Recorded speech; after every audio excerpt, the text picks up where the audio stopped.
ನಮಸ್ಕಾರ ಸ್ನೇಹಿತರೆ, ಭೂಯಿಸ್ recipes and vlog ಚಾನಲ್ಗೆ ಸ್ವಾಗತ ಸ್ನೇಹಿತರೆ. ನಾನು ಸಿಂಪಲ್ಲಾಗಿ ಇವತ್ತು ಹಾಗಲಕಾಯಿ ಪಲ್ಯ ಮಾಡೋದು ಹೆಂಗೆ ಅಂತ ತೋರಿಸ್ಕೊಡ್ತೀನಿ.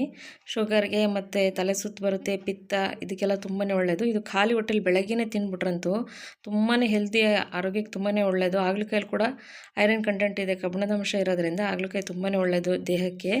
ಮೊದಲಿಗೆ ನಾನು ಸ್ಟವ್ ಹಚ್ಕೊಂಡು ಬಾಣಲಿ ಇಟ್ಕೊಂಡು 2 ಟೇಬಲ್ ಸ್ಪೂನ್ ಕುಕ್ಕಿಂಗ್ ಆಯಿಲ್ ಹಾಕ್ಕೊತಾ ಇದ್ದೀನಿ. ನೀವು ಯಾವುದೇ ಕುಕ್ಕಿಂಗ್ ಆಯಿಲ್ ಕೂಡ ಹಾಕ್ಕೋಬೋದು. ನಾನು ಎಣ್ಣೆ ಕಾಯ್ದ್ಮೇಲೆ 1 ಟೇಬಲ್ ಸ್ಪೂನ್ ಕಡಲೆಬೇಳೆ ಹಾಕ್ಕೊತಾ ಇದ್ದೀನಿ. ಹಾಗಲಕಾಯಿಗೆ ಕಡಲೆಬೇಳೆನೇ ತುಂಬ ಚೆನ್ನಾಗಿರುತ್ತೆ ಕಾಂಬಿನೇಷನ್. ಒಂದು ಸತಿ ಹಾಕೊಂಡು ಟ್ರೈ ಮಾಡಿ ನೋಡಿ, ನಾನು ಇದೇ ಥರ ಕೂಡ ಮಾಡೋದು. ಈಗ ಕಡಲೆಬೇಳೆನ ಸ್ವಲ್ಪ ಫ್ರೈ ಮಾಡ್ಕೊಳ್ಳೋಣ. ನಾನು ಉರಿ ಸಣ್ಣ ಮಾಡ್ಕೊಂಡಿದ್ದೀನಿ. ಇವಾಗ ಸಣ್ಣ ಮಾಡಿಕೊಂಡು ಕಡಲೆಬೇಳೆ ಹುರ್ಕೊಳ್ಳೋಣ. ಕಡಲೆಬೇಳೆ ಹುರಿದಾದ್ಮೇಲೆ ಒಂದು ಈರುಳ್ಳಿನ ಚಿಕ್ಕದಾಗಿ ಕಟ್ ಮಾಡಿ ಹಾಕ್ಕೊಂಡಿದ್ದೀನಿ. ಒಂದು ಈರುಳ್ಳಿನೇ ಹಾಕಿರೋ ಸ್ನೇಹಿತರೆ, ಯಾಕೆಂದರೆ ಈರುಳ್ಳಿ ತುಂಬ ರೇಟ್ ಆಗಿರೋದ್ರಿಂದ ಒಂದು ಈರುಳ್ಳಿ ಉಪಯೋಗಿಸಿದ್ದೀನಿ ನಾನು. ಒಂದು ಈರುಳ್ಳಿ ಸಣ್ಣ ಕಟ್ ಮಾಡ್ಕೊಂಡು ಹಾಕ್ಕೊಂಡಿದ್ದೀನಿ. ಇವಾಗ ಈರುಳ್ಳಿ ಚೆನ್ನಾಗಿ ಫ್ರೈ ಆಗಬೇಕು. ಈರುಳ್ಳಿ ಚೆನ್ನಾಗಿ ಕಂದು ಬಣ್ಣ ಬರೋವರೆಗೂ ಈರುಳ್ಳಿ ಹುರ್ಕೊಳ್ಳಿ. ಪ್ಲೀಸ್ ವಿಡಿಯೋ ನೋಡಿ ಸಪೋರ್ಟ್ ಮಾಡಿ, ಸಬ್ಸ್ಕ್ರೈಬ್ ಆಗಿ ಅಂತ ಕೇಳ್ಕೊತೀನಿ. ಎರಡು ಕಡ್ಡಿ ಕರ್ಬೇವಿನ ಸೊಪ್ಪು ಹಾಕ್ಕೊಂಡಿದ್ದೀನಿ. ಮತ್ತು ಇದಕ್ಕೆ ಒಂದು ಟೊಮೊಟೊನ ಸಣ್ಣ ಕಟ್ ಮಾಡಿ ಹಾಕ್ಕೊಂಡಿದ್ದೀನಿ. ಈರುಳ್ಳಿ ಅರ್ಧ ಫ್ರೈ ಆದಮೇಲೆ ಟೊಮೊಟೊ ಹಾಕ್ಕೊತಾ ಇರೋದು. ಟೊಮೊಟೊನ ಚೆನ್ನಾಗಿ ಹುರ್ಕೋಬೇಕಾಗುತ್ತೆ. ಇದಕ್ಕೆ ಸ್ವಲ್ಪ ಉಪ್ಪು ಹಾಕ್ಕೊತೀನಿ. ಟೊಮೊಟೊ ಸ್ವಲ್ಪ ಬೇಗ ಬಾಡಿಸ್ಕೊಳಕ್ಕೆ ಈಸಿ ಆಗಲಿ ಅಂದ್ಬಿಟ್ಟು ಉಪ್ಪು ಹಾಕ್ಕೊಂಡಿದ್ದೀನಿ. ಮತ್ತು ಆಮೇಲೆ ಪಲ್ಯಕ್ಕೆ ಇನ್ನೂ ಸ್ವಲ್ಪ ಉಪ್ಪು ಹಾಕ್ತೀನಿ. 1/4 ಟೇಬಲ್ ಸ್ಪೂನ್ ಅರಿಶಿನ ಪುಡಿ ಹಾಕ್ತಾಯಿದ್ದೀನಿ. ನಾನು ಏನೇ ಒಂದು ಪದಾರ್ಥ ಮಾಡಬೇಕಾದ್ರೂ ಅರಿಶಿನ ಪುಡಿ ಸ್ವಲ್ಪ ಉಪಯೋಗಿಸ್ತೀನಿ ಸ್ನೇಹಿತರೆ, ಆರೋಗ್ಯಕ್ಕೆ ಒಳ್ಳೆಯದು ಅಂದ್ಬಿಟ್ಟು ಅರಿಶಿನ ಪುಡಿ ಸ್ವಲ್ಪ ಉಪಯೋಗಿಸ್ತೀನಿ. 1/4 ಟೇಬಲ್ ಸ್ಪೂನ್ ಅರಿಶಿನ ಪುಡಿ ಹಾಕ್ಕೊಂಡಿದ್ದೀನಿ.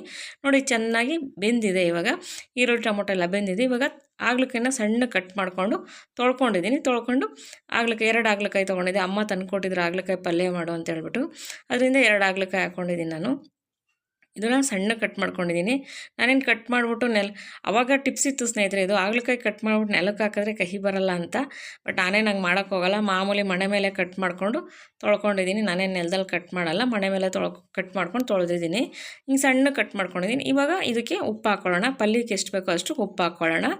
ಇದು ತುಂಬಾ ಚೆನ್ನಾಗಿರುತ್ತೆ. ನಾನು ನಿಮ್ಗೆ ಹೇಳ್ದಂಗೆ ಹಾಗಲಕಾಯಿ ಆರೋಗ್ಯಕ್ಕೆ ತುಂಬಾ ಒಳ್ಳೆಯದು. ಚಪಾತಿ ರೊಟ್ಟಿ ಇದಕ್ಕೆಲ್ಲ ತುಂಬ ಚೆನ್ನಾಗಿರುತ್ತೆ ಕಾಂಬಿನೇಷನು.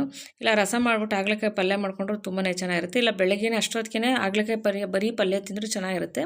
ಇದಕ್ಕೆ 1 ಟೇಬಲ್ ಸ್ಪೂನ್ ಬೇಳೆ ಸಾರು ಪುಡಿ ಹಾಕ್ಕೊತಾ ಇದ್ದೀನಿ. ಒಂದು ಅರ್ಧ ಟೇಬಲ್ ಸ್ಪೂನ್ ಗರಂ ಮಸಾಲ ಹಾಕ್ಕೊಂಡಿದ್ದೀನಿ. 1/4 ಟೇಬಲ್ ಸ್ಪೂನ್ ಕೆಂಪೆಣ್ಸಿಕಾಯಿ ಪುಡಿ ಹಾಕ್ಕೊಂಡಿದ್ದೀನಿ ಸ್ನೇಹಿತರೆ. ನೋಡಿ, 1 ಟೇಬಲ್ ಸ್ಪೂನ್ ಬೇಳೆ ಸಾರು ಪುಡಿ, ಮಾಮೂಲಿ ಬೇಳೆ ಸಾರು ಪುಡಿ, ಅರ್ಧ table spoon garam masala, 1/4 table spoon ಇದು ಮೆಣಸಿನ್ಕಾಯಿ ಪುಡಿ, ಕೆಂಪು ಮೆಣಸಿನ್ಕಾಯಿ ಪುಡಿ ಹಾಕ್ಕೊಂಡಿದ್ದೀನಿ. ಇದನ್ನು ಚೆನ್ನಾಗಿ ಫ್ರೈ ಮಾಡ್ಕೊಳ್ಳೋಣ. ಇದಕ್ಕೆ 1 ಲೋಟ ನೀರು ಹಾಕ್ಕೊತಾ ಇದ್ದೀನಿ ನಾನು. ಒಂದು ದೊಡ್ಡ ಲೋಟ ನೀರು ಹಾಕ್ಕೊಂಡಿದ್ದೀನಿ. 150-200 ml ನೀರು ಅಂತ ಅಂದ್ಕೊಳ್ಳಿ.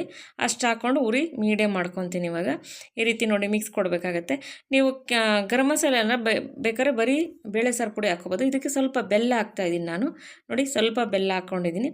ನಾನು ಕಹಿ ಅಂತ ಅಲ್ಲ, ನಾನು ಯಾವಾಗಲೂ ಪಲ್ಯ ಮಾಡೋಕೆ ಸ್ವಲ್ಪ ಬೆಲ್ಲ ಹಾಕ್ತೀನಿ. ಹಾಗಲಕಾಯಿ ಪಲ್ಯಕ್ಕೆ ಚೆನ್ನಾಗಿರುತ್ತೆ ಟೇಸ್ಟು ಅಂತ ಹೇಳ್ಬಿಟ್ಟು. ಕೆಲವರು ಟೊಮೊಟೊ ಇಲ್ಲ ಅಂದರೂ ಕೂಡ ಹುಣಸೆಹಣ್ಣು ನೆನೆಸ್ಬಿಟ್ಟು ಹಾಕ್ಕೋಬೋದು. ಸ್ವಲ್ಪ ಕಾಯಿ ತುರಿ ಹಾಕ್ತಾಯಿದ್ದೀನಿ. ನೋಡಿ, ಇವಾಗ ಪಲ್ಯ ಮುಕ್ಕಾಲು ಭಾಗ ಬೆಂದಿದೆ. ಫೈನಲಿ ಎಲ್ಲ ಕಾಯಿ ತುರಿ ಹಾಕಿ ಕೊತ್ತಂಬರಿ ಸೊಪ್ಪು ಹಾಕಿ ಆರಿಸ್ತಾ ಇದ್ದೀನಿ. ಇನ್ನೇನು ಬೆಂದಿದೆ ಫುಲ್ಲೂ. ಇವಾಗ ನೋಡಿ ಎಷ್ಟು ಚೆನ್ನಾಗಿ ಕಾಣ್ತಾ ಇದೆ, ನೀವೇ ನೋಡಿದ್ರಲ್ಲ. ಕೆಳಗಡೆ ಸ್ಟವ್ ಸಣ್ಣಗೆ ಉರಿತಾನೇ ಇದೆ. ಉರಿಯುವಾಗಲೇ ನಾನು ಸ್ವಲ್ಪ ಕಾಯಿ ತುರಿ ಕೊತ್ತಂಬರಿ ಸೊಪ್ಪು ಹಾಕ್ಕೊಂಡಿದ್ದೀನಿ. ನಾನು ನಿಮ್ಗೆ ಹೇಳ್ದಂಗೆ 1 ಟೇಬಲ್ ಸ್ಪೂನ್ ಬೇಳೆ ಸಾರು ಪುಡಿ ಹಾಕ್ಕೊಳ್ಳಿ. ಅರ್ಧ table spoon garam masala, 1/4 table spoon ಕೆಂಪು ಮೆಣಸಿನ್ಕಾಯಿ ಪುಡಿ ಹಾಕ್ಕೊಳ್ಳಿ. ನಾನು ಹಸಿಮೆಣಸಿನ್ಕಾಯಿ ಎಲ್ಲ ಯೂಸ್ ಮಾಡಲ್ಲ. ಯಾವುದೇ ಪಲ್ಯ ನಾನು ಇದೇ ರೀತಿಯೇ ಮಾಡೋದು, ಪುಡಿ ಉಪಯೋಗಿಸ್ಕೊಂಡೇ ಮಾಡೋದು. ನೀವು ಬೇಳೆ ಸಾರು ಪುಡಿ ಉಪಯೋಗಿಸ್ಕೊಂಡು ಪಲ್ಯ ಮಾಡಿ ನೋಡಿ, ಎಷ್ಟು ಚೆನ್ನಾಗಿರುತ್ತೆ ಅಂತ ನಿಮಗೆ ಗೊತ್ತಾಗುತ್ತೆ. ಇದು ನಾನು ನಿಮ್ಗೆ ಹೇಳಿದ್ನಲ್ಲ, ರಸ ಅನ್ನ ಮಾಡ್ಕೊಂಡ್ರೆ ತುಂಬ ಚೆನ್ನಾಗಿರುತ್ತೆ. ದಯವಿಟ್ಟು ವಿಡಿಯೋ ತಮ್ಗೆ ಇಷ್ಟ ಆಗಿರೋ ಲೈಕ್ ಮಾಡಿ, ಶೇರ್ ಮಾಡಿ, ಸಬ್ಸ್ಕ್ರೈಬ್ ಮಾಡ್ಕೊಳ್ಳಿ. ನಿಮ್ಮ ಫ್ರೆಂಡ್ಸ್ಗೆಲ್ಲ ಶೇರ್ ಮಾಡಿ, ಪ್ಲೀಸ್ ಸಪೋರ್ಟ್ ಮಾಡಿ ಅಂತ ಕೇಳ್ಕೊತೀನಿ. ವಿಡಿಯೋ ನೋಡೋದಕ್ಕೆ ಧನ್ಯವಾದಗಳು. Thank you for watching.